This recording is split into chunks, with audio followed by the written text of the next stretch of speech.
Umuulan guys. Parang may naiisip ako.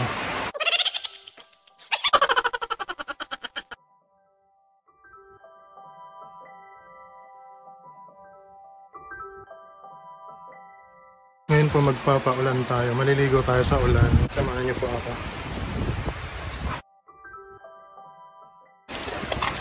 Basta. Magpapaulan tayo dito sa labas.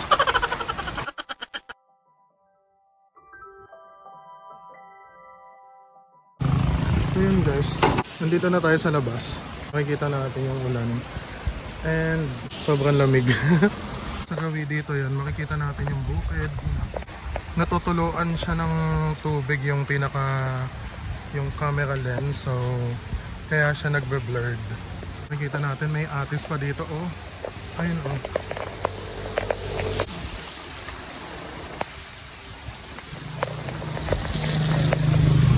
Pitasin natin yung atis na nakita natin. Pero mukhang hindi pa siya ganun ka...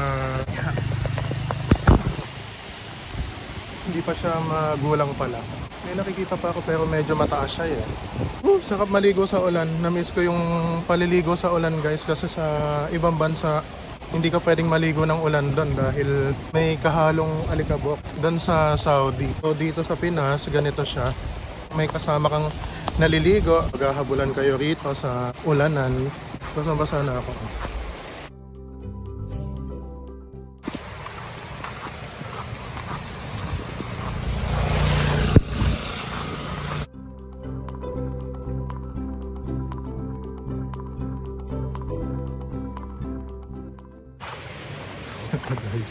Ang lamig-lamig. Sa gawin na yun, makikita natin yung... Doon kami dati nagpupunta. Doon. Medyo malabo siya. Doon kami nagpupunta dati. So, sinasama namin yung daddy namin doon na huli ng mga isda. Mangoriente siya ng mga isda doon. Dami rin dumadaan dito guys.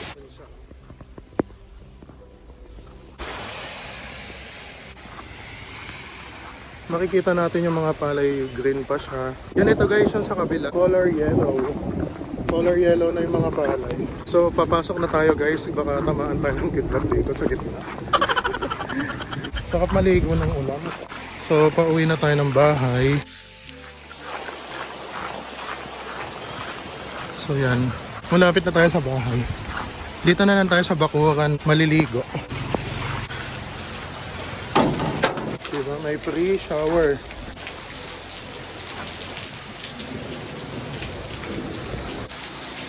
Tingnan natin yung mga gulay.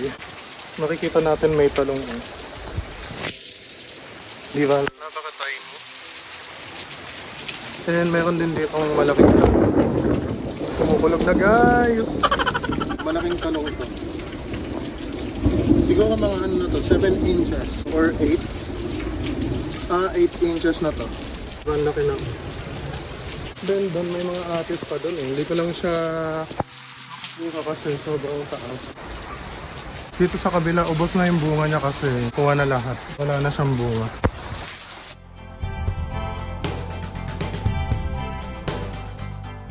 So hanggang dito na lang po yung ating vlog for today. And hope to see you soon again to my next vlog.